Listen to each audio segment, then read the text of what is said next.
Olá pessoal, tudo bom? Vamos lá mais uma semana, vamos trabalhar hoje campo elétrico, a segunda parte. Nós começamos semana passada e hoje vamos continuar.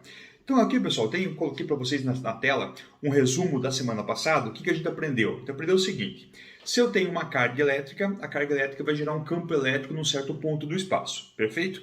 Esse campo elétrico pode ser calculado pelaquela fórmula que está na direita, constante eletrostática vezes o valor da carga dividido por d ao quadrado, ou então ainda pode ter uma relação entre esse campo elétrico e a força elétrica que uma carga de prova colocada naquele ponto está sofrendo, que é aquela relação da esquerda, que diz que o campo elétrico é a força sobre a carga de prova dividido pela carga de prova. Tranquilo, nós já vimos isso aqui, já discutimos na live, está tudo tranquilo esse assunto. Agora vamos avançar um pouquinho. O que eu vou trabalhar com vocês hoje? Vou trabalhar o fato de você ter mais do que uma carga, tá? No meu desenho aqui, vocês estão vendo ali, temos 3 cargas, e eu quero definir o seguinte: qual é o campo elétrico gerado por várias cargas, no caso, por essas 3 cargas. Bom, como que eu vou fazer isso, pessoal? Explicamos na aula passada. Quando você calcula o campo elétrico por meio daquela fórmula, Kq sobre d ao quadrado, você está calculando o campo elétrico de uma carga apenas. Assim como quando eu calculo a força entre duas cargas, né? K, Q1, Q2 por d ao quadrado é daquele par de cargas. Aqui o que vai acontecer? A gente vai usar um princípio chamado princípio da superposição, tá? Que nada mais é do que eu fazer o campo elétrico de cada uma das cargas e depois eu calcular o vetor resultante. Nesse exemplo aqui inicial não tem número, tá? É só um exemplo teórico para a gente entender primeiro a lógica de como é que funciona e na sequência eu explico com um valor numérico, ficar mais palpável essa conta. Então o que eu tenho aqui, ó, tenho 3 carguinhas, né? Carga 1, carga 2 e carga 3. Eu coloquei em cores diferentes para ficar mais fácil você enxergar. O que eu tenho que fazer? Calcular o campo elétrico gerado por essas 3 cargas, ou seja, por um sistema de cargas, naquele ponto P. O que eu vou fazer? Primeiro eu vou calcular o campo elétrico da carga 1. Então como é que eu faço? Traço a reta, conectando o meio da carga até o ponto, e daí eu vou desenhar o vetor campo elétrico 1, que é um vetor saindo da carga positiva, como a gente já viu na aula passada. Bom, qual que é o próximo passo? Calcular o campo elétrico da carga 2. Mesma coisa, né? Traço uma reta da carga até o ponto, só que nesse caso, o vetor é apontando para a carga, porque a carga 2 é uma carga negativa. Temos 2 vetores, perfeito? Campo elétrico 1, campo elétrico 2. Tem mais uma carga ainda. Então eu vou, mesma coisa, ó, tracei o vetor campo elétrico 3. Se tivesse uma quarta, uma quinta, uma sexta carga, eu faria exatamente igual. Agora o que acontece? Observe aquele pedaço ali, onde eu tenho o ponto P. Então agora aqui, pessoal, que a gente pode montar? Vamos analisar apenas esta parte. Deixa eu grifar para vocês aqui, ó. Isso aqui, ó, é que nos interessa. Perfeito? Tem 3 vetores, não tem? Tem. Você sabe calcular vetor resultante? Sabe calcular vetor resultante. Já aprendeu a calcular isso lá no primeiro ano do ensino médio ou então na revisão com o professor Rafael. Tem um vídeo sobre isso. Então agora é só fazer o cálculo e encontrar esse vetor resultante.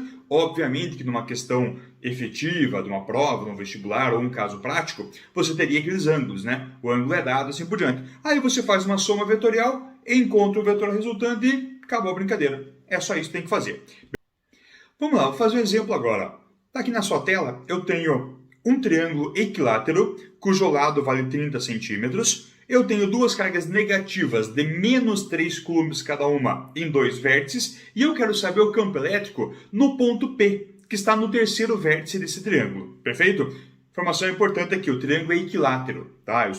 Não está escrito, mas eu estou falando para vocês esta informação. Muito bem, o que eu tenho que fazer? Se eu tenho 2 cargas elétricas, eu vou ter 2 campos elétricos. Então a primeira coisa que eu tenho que fazer é calcular o campo elétrico de cada uma das cargas. Então tá aqui, ó, campo elétrico da carga 1. Como é que calcula? Constante K, 9/10 a nona, vezes o módulo da carga, sem o sinal, 3/10 na menos 6, porque é 3 micro, dividido pela distância ao quadrado.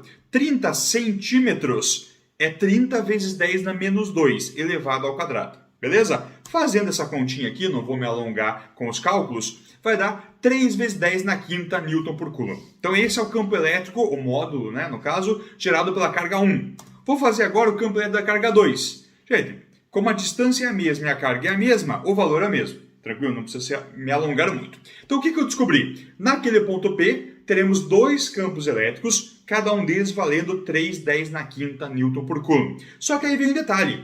Os campos elétricos, eles são vetores. Eu tenho que desenhar o vetor. Olha aqui o desenho do vetor. Ele aponta para a carga. Você aprendeu a desenhar a direção e sentido do vetor. Você traça uma reta, que é, na verdade, aqui a lateral do triângulo, ali, né, a aresta do triângulo, e você vai ter o campo elétrico apontando para a carga. Por quê? Porque é uma carga elétrica negativa, aponta para a carga. Aí, como é que eu faço agora? Bom, agora eu quero calcular o vetor resultante entre esses dois vetores. Esquece física do terceiro ano, acabou. Lembrar primeiro ano, encontrar o vetor resultante. Como é que eu faço? Aplico essa relação aqui, né? Vetor resultante ao quadrado é o módulo do vetor 1 ao quadrado, mais o módulo do vetor ao quadrado, mais 2 vezes o vetor 1, vezes o vetor 2, vezes cosseno do ângulo entre os vetores. Perfeito? Essa é a lógica, esse é o cálculo que eu tenho que fazer. Aqui, pessoal, fazendo a continha, ó, eu só vou substituir. O módulo do vetor 1 é 3/10 na quinta.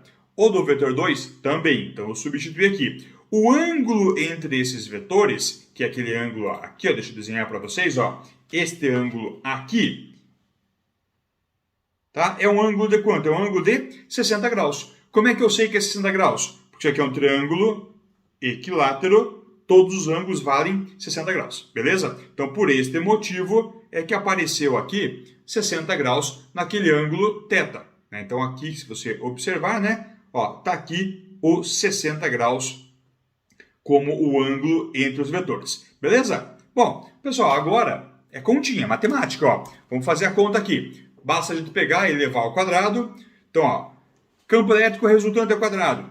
3/10 na quinta ao quadrado é 9/10 na 10. Beleza? Mais 2 vezes, cosseno de 60. Cosseno de 60 graus é meio. Fazendo essa conta, pessoal, vai arrumar aqui, depois você olha com calma isso aqui. Tem no material de apoio para você olhar com calma. Vai dar 27/10 na décima o campo elétrico ao quadrado.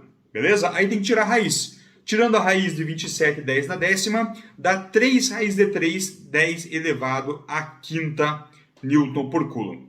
Beleza, pessoal? Então, tá aqui a nossa continha. O resultante vale 3 raiz de 3, 10 na quinta Newton por Coulomb. Muito bem.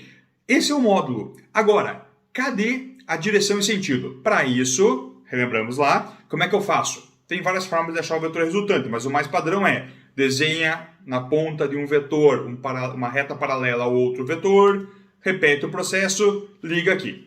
Então, tá aqui, ó. Aqui está o vetor resultante. É aquele vetor verde apontando para baixo, bem ao centro, cujo módulo vale 3 raiz de 3 vezes 10 na quinta Newton por Coulomb. Perfeito, pessoal? Tranquilos? Só isso. Acabou a brincadeira. É assim que eu faço o campo elétrico resultante de 2 ou mais cargas. Não tem muito segredo, né? Agora, é importantíssimo você saber revisar isso aqui, olhar com calma a parte da operação com vetor, tá? Por esse motivo que lá no itinerário, no CAUNI, vocês estão estudando isso aí com o professor Rafael.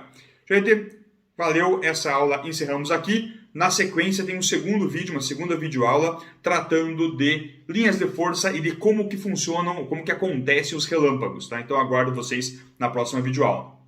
Até mais!